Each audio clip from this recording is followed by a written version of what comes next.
Beautiful stroke. And he's done it.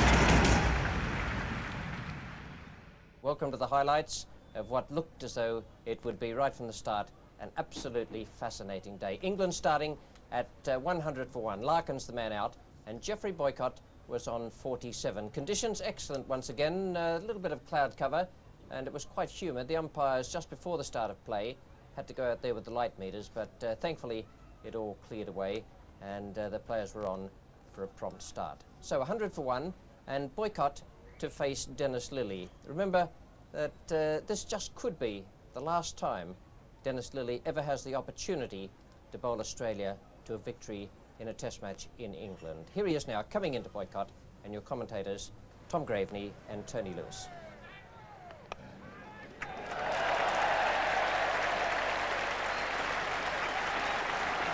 No third man. Wellham recovers, and a handsome start. 3 runs to Geoffrey Boycott. Applause for Geoffrey Boycott, because Geoffrey Boycott has scored his half-century off 138 balls in 180 minutes.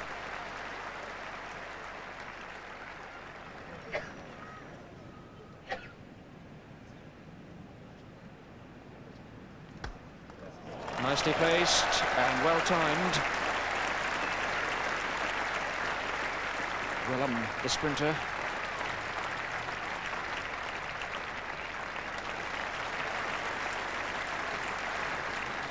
Three runs, Chris Tavery. Oh dear. Well, he couldn't get in like the rest of you, but maybe he's not all that interested anyway. Fine shot. Well, touch of the Colin Cowberries about that too.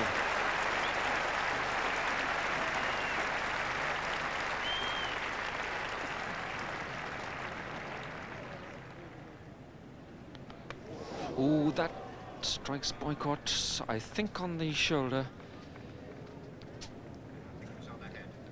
I'm okay, he says to Rod Marsh, who inquired. Just watch this very carefully. We couldn't see quite where this hit Geoff Boycott, but it looked like the helmet. From behind it, yes, right off the helmet.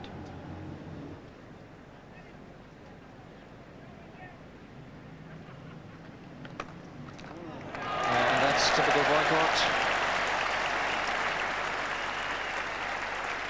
But no real force in the shot. An excellent bowling by Dennis Lillee after the 2 short deliveries. The attempted Yorker well up.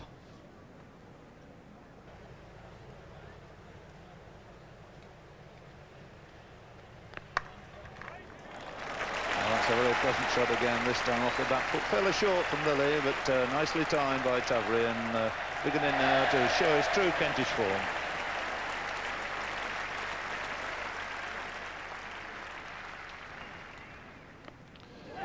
And he's tried again, and he's gone and caught behind. Chris Tavery not waiting for the umpire's decision, knew he got the little outside edge. So just when he was really running to something like his true form, great pity that Tavery should go. He's on 24 as he walks back, which leaves England now on 131 for 2. And in the book once more, Court Marsh, bowl Lillee.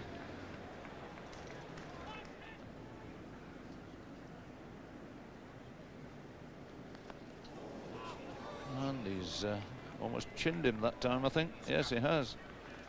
That's the 3rd time he's taken one on the helmet, one on the chest on the previous overs from Lillee. But that seemed to catch him a glancing blow around about the cheek and chin. And Boycott doesn't look terribly unhappy about it.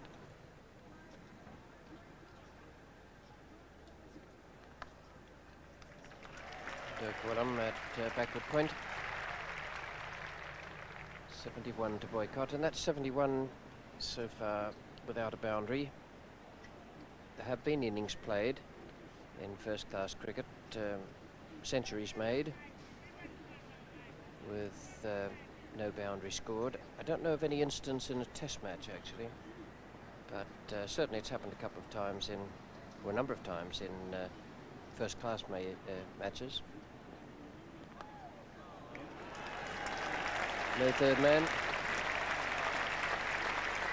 The fielding position that's gone out of fashion and produces so many runs for the batsman these days.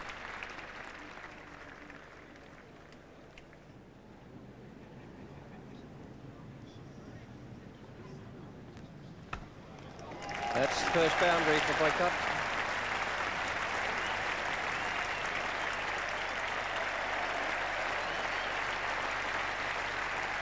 Statisticians can put away their pencils.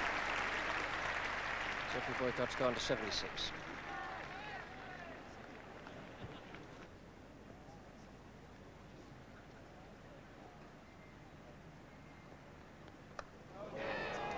Well, he's going to get away with it.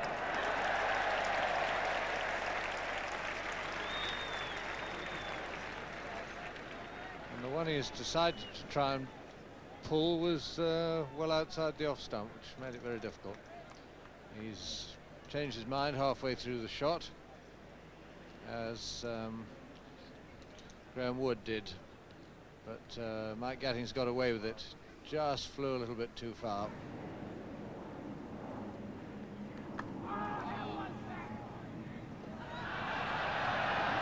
Well, that was very odd run. He looked for a moment as though he was going to go under that as well. Of all the people I wouldn't have thought I'd see do that, it's Mike Gatting. I mean, he's been a fine player of quick bowling. He's very, very gutsy. And he's thought about ducking, but he's just kept his eye on it long enough. Well, he's just got himself in a tangle, and he'll have to get that sorted out.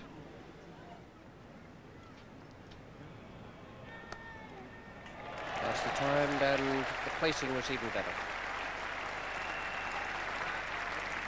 Good one on the fielder. 50 stand comes up now for Boycott and Gatting. 181 for 2. And Whitney is going to come around the wicket to him.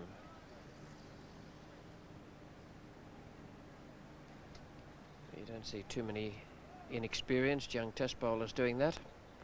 Be interested to see where he finishes up running after he's let go of the ball.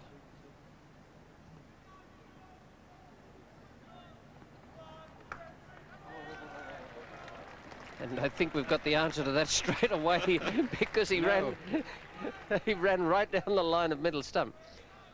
Absolutely right on the middle. 3 paces he went down. And you watch this. Oh, dear me. Watch the follow through and look at that. My goodness me. He wouldn't have got an LBW because Dickie Bird couldn't have seen it. Well, I like the pained expression on Dickie Bird's face. Well, here's Whitney again. Yeah, I don't think it's going to work for a young lad who hasn't had enough practice at doing it. As soon as he stops following through properly, he's going to be all over the place with line and length.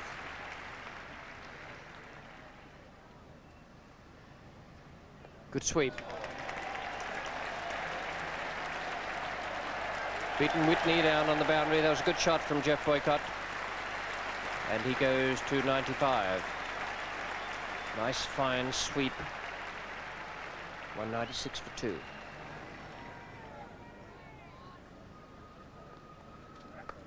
Shot. There's no third man there. It's more and more these days becomes just a matter of giving away runs to the opposition. 200 comes up for England for the loss of 2 wickets. Larkins and Tavare. And Gatting goes to 32. Looks a different player after lunch.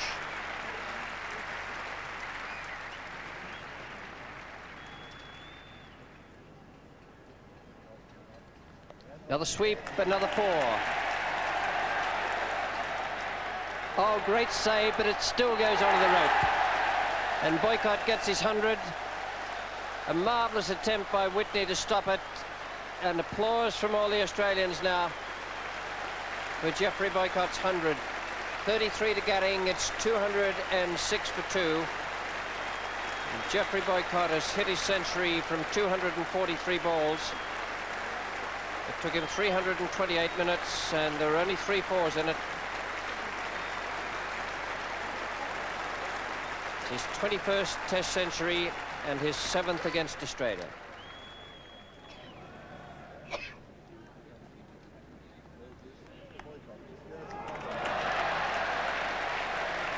There's another one for Boycott, not off the middle of the bat, but good enough.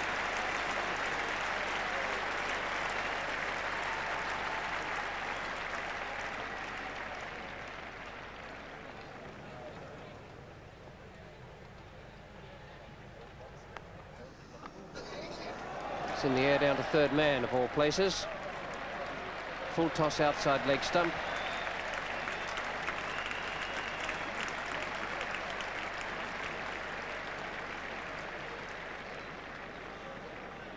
And this is quite a high full toss, and I don't think Mike Gatting picked it up terribly well. He sort of had a paddle at it, got a top edge, and it went straight over first slip.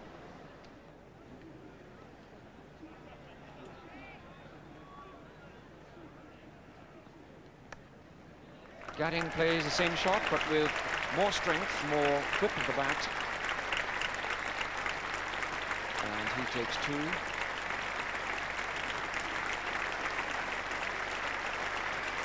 Applause for the 100 partnership. Geoffrey Boycott and Mike Gatting came together with the score at 131.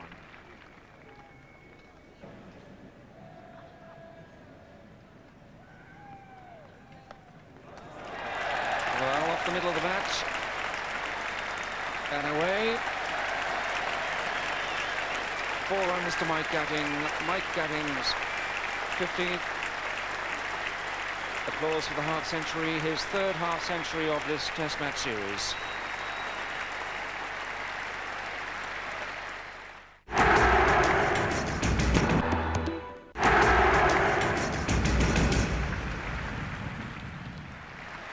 And it's taken him 152 minutes. Hunted bowling, first ball, yes. The new ball, error of judgment again. And Lillee strikes. He's now taken all 3 wickets. 1 in each spell, and he was rather delighted with that. Thought it was going to be the outswinger. It completely fooled Mike Gatting. Offering no shot, the ball nipping back.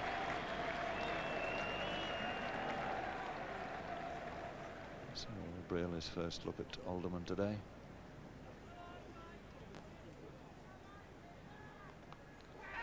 And he's gone, yes, beautifully taken at 3rd slip. So another tragic failure here for Mike Brearley. Out without opening his account.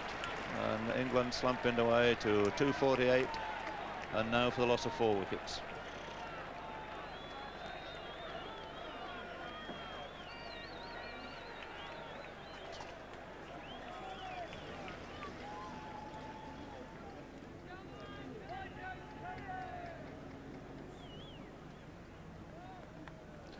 That's edged away, and he's gone for naught, poor Paul Parker, in his first Test match.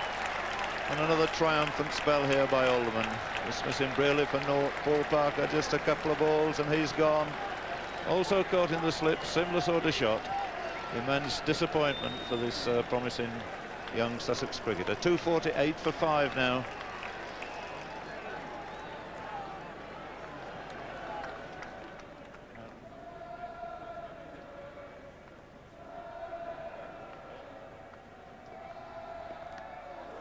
So, and he's dropped him. Well, this could really have been tragedy there. Outside edge, straight into first slip's hands, down it goes. And the man they really want to see the back of, Boycott, remains. In fact, picks up 2 more runs, takes it on to 250.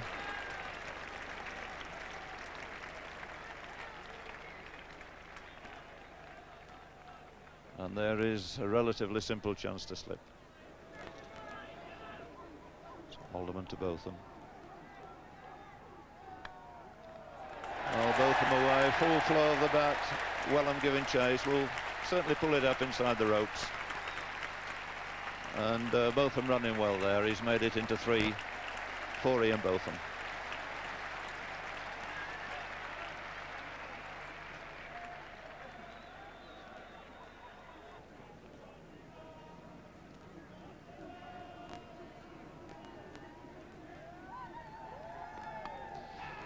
And he's gone, that's off the edge, and Lillee strikes. Both of them goes for three in a real dramatic collapse here at the Oval. 246 they were for three, now 256 for six. So not to be Ian Botham's day.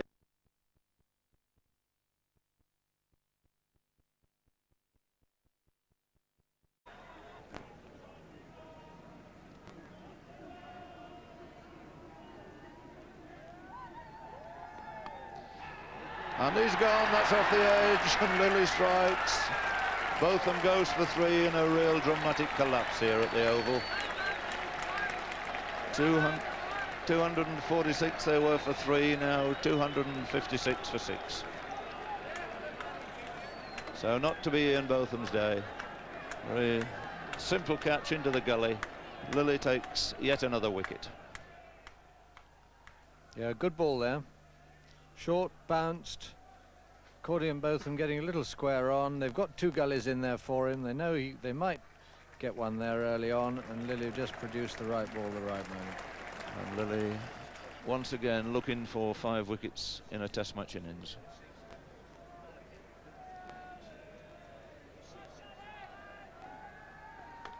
Well, that's a nice way to get off the mark. Alan not in pretty good form at the moment. Overpitched, foot to the right to the pitch of the ball, and drives it very effortlessly through the offside. So he's away with 3 runs.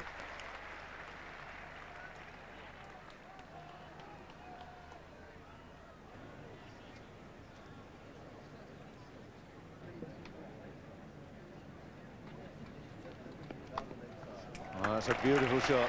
Perfectly timed shot, square on the leg side, bringing Boycott 4 runs, and also taking in past 1,000 runs for the season. And that's a feat he's accomplished now for 19 consecutive seasons. I doubt very much whether he's had to wait till the end of August on very many of those occasions to do it. But really a beautiful shot. Everything right, in position.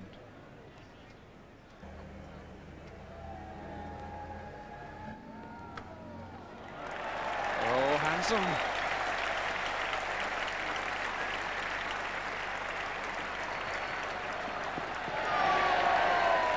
Well, it's a fair whack to cross the boundary rope.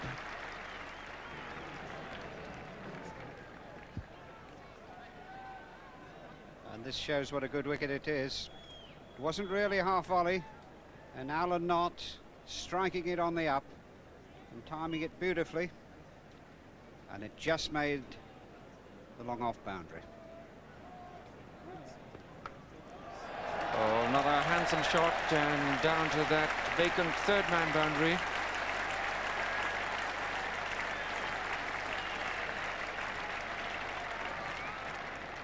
Four more to Knott.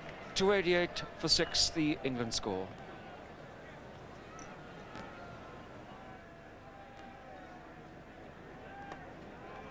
Oh, what a fantastic catch by Graham Yallop.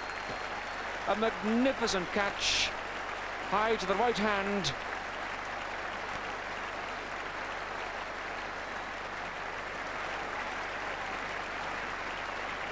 Celebration, congratulations for Graham Yallop. Geoffrey Boycott has gone. 137 runs Geoffrey Boycott scored, and England 293 for 7. And a fine innings this by Geoff Boycott. He's played better and better as he's gone on. And but for him, England would have been in dreadful trouble.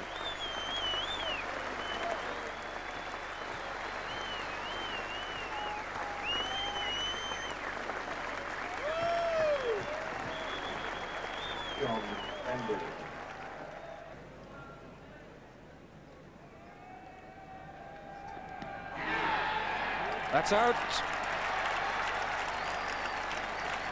It looked straight, it was straight, and John Emery's gone for naught.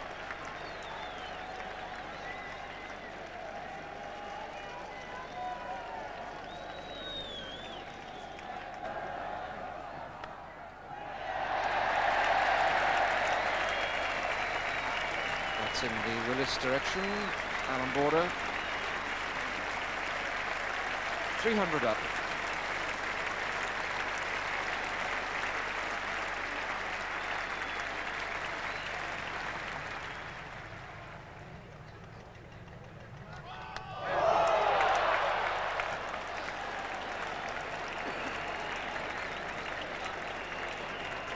Second time in this England innings we've seen an England batsman padding up and losing his stumps. Mike Gatting the first, and this time Bob Willis bowled Alderman for 3.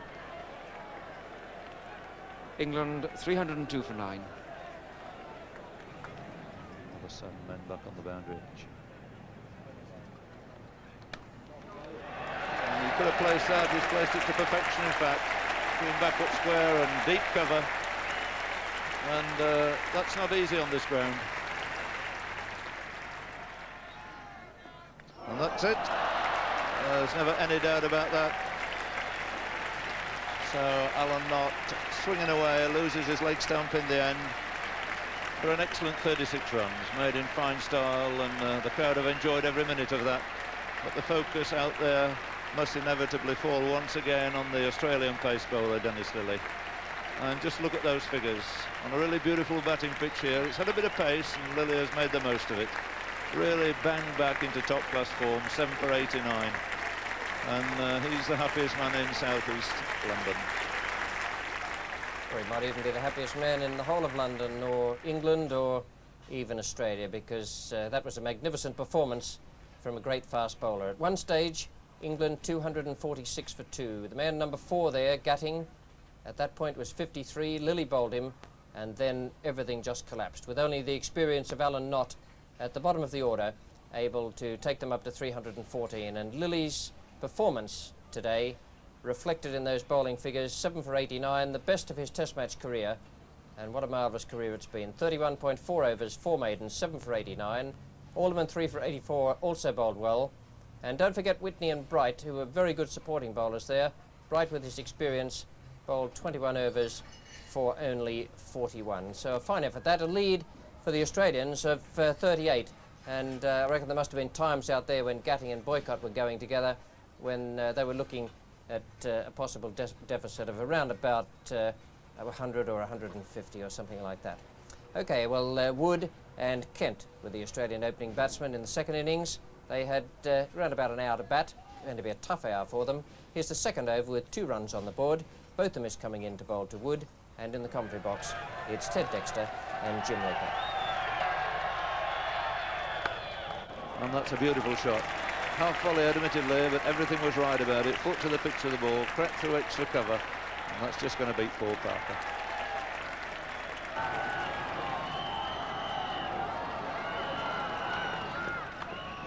Shot. Picked that up very nicely. Yeah, I'm not all that sure, Ted, that he's not foxing against Martin Kent. You might find that he suddenly slips in a quicker one, just the easy little amble up, a few deliveries, and really let one go.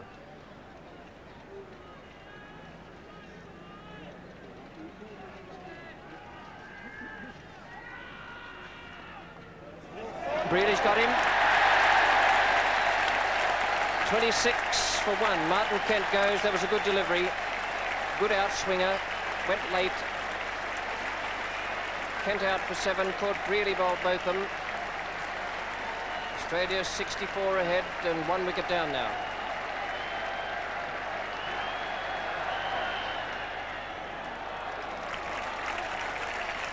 Well, that's a decent sort of start.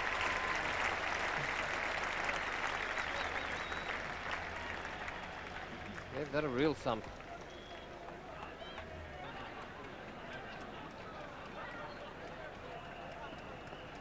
That's close. Indeed. That's a pretty good change of pace, that, from Mike Hendrick, I think. Kim Hughes, LBW, to Mike Hendrick in the last over of the day. 36 for 2 now, Australia. Hughes gone. And Wood remains 20 not out. That really was a crushing blow for Kim Hughes and for Australia. LBW to Hendrick for 6 off what turned out to be the last ball of the day. Well, we certainly had plenty of excitement today. 11 wickets fell, and that from a point where it was 246 for 2 at one stage.